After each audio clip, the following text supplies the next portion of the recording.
Tools is a really interesting place. We do technology in service of a director's vision. The Tools guys are amazing, but they are kind of the unsung heroes of a project like this because they tend to be kind of quiet and behind the scenes, a lot of them.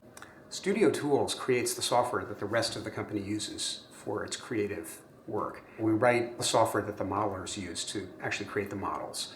And we write the software that the layout people use to initially position the models in the scene, and that the animators use to make the models perform, and that the lighting people use to light the scene and then render the final result.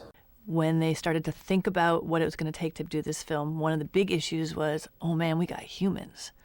Now, the reason humans are tricky is you're one, I'm one, and all of a sudden we have expectations about how those humans are supposed to behave, how they're supposed to look, what their attributes are.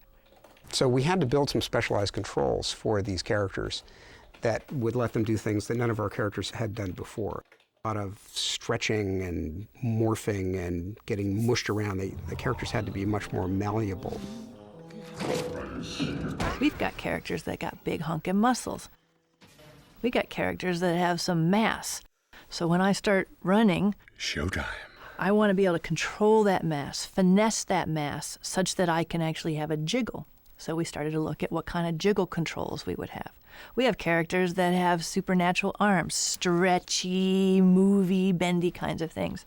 So we started to look at being able to provide some things that would allow them to bend and bow the arm, be able to squelch that arm, which is really combining the idea of squashing and stretching. Fundamentals of animation, but now customized for humans. Not only do they want big stretchy arms, but they wanted to be able to do things like completely flatten the character, and not just flat, but flattened against the inside of a curved shape, the inside of the cylinder here. And to make it a little bit harder, not only does she have to get flattened like that, but she has to do some acting when she's up against the wall, see her hair and her eyes moving around. So we wanted a program that would let the animators essentially distort space, kind of like a wormhole. So The Incredibles is not only an incredible film, but it's an incredible technological feat as well. If I did what they were doing, I'd be going, hey, I just made a miracle happen. Come on, little respect here. But these guys are quiet, and they just they make these films absolutely possible.